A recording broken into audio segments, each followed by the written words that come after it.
C'est dans un climat marqué par une instabilité persistante à l'est de la République démocratique du Congo que de nouvelles voix s'élèvent pour proposer des pistes alternatives de pacification. C'est dans cette perspective que la Fondation CAS, en collaboration avec la faculté des sciences politiques de l'Université catholique du Congo, ont organisé cette conférence sur les thèmes « La diplomatie parlementaire comme alternative au processus de pacification de l'est de la République démocratique du Congo ». À travers ce rendez-vous académique, les organisateurs ont souhaité offrir une plateforme de réflexion sur le rôle que peuvent jouer les parlementaires congolais au-delà de leurs fonctions législatives dans la construction d'une paix durable en misant sur le dialogue.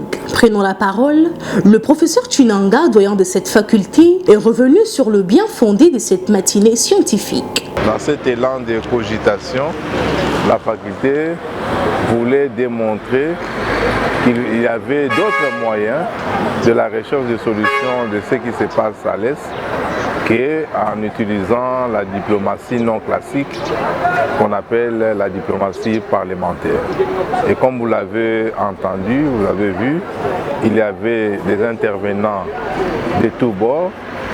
Il y avait un sociologue, un politologue et un internationaliste qui chacun d'entre eux a essayé de donner là où les solutions diplomatiques sur le plan parlementaire en sa manière.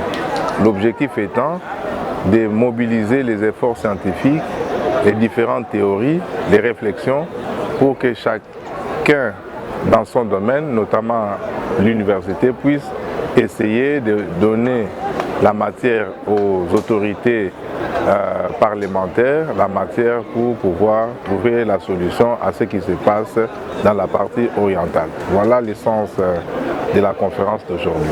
Selon les orateurs, cette forme de diplomatie exercée par les élus du peuple au sein des assemblées nationales et régionales peut créer de passerelles là où le canot officiel échoue. Voilà ce qui justifie la présence de cette activité d'un panel d'universitaires, de parlementaires, d'experts en relations internationales ainsi que d'étudiants. La conférence a été ponctuée par des échanges riches avec le public, preuve que les sujets touchent à des préoccupations profondes de la société congolaise.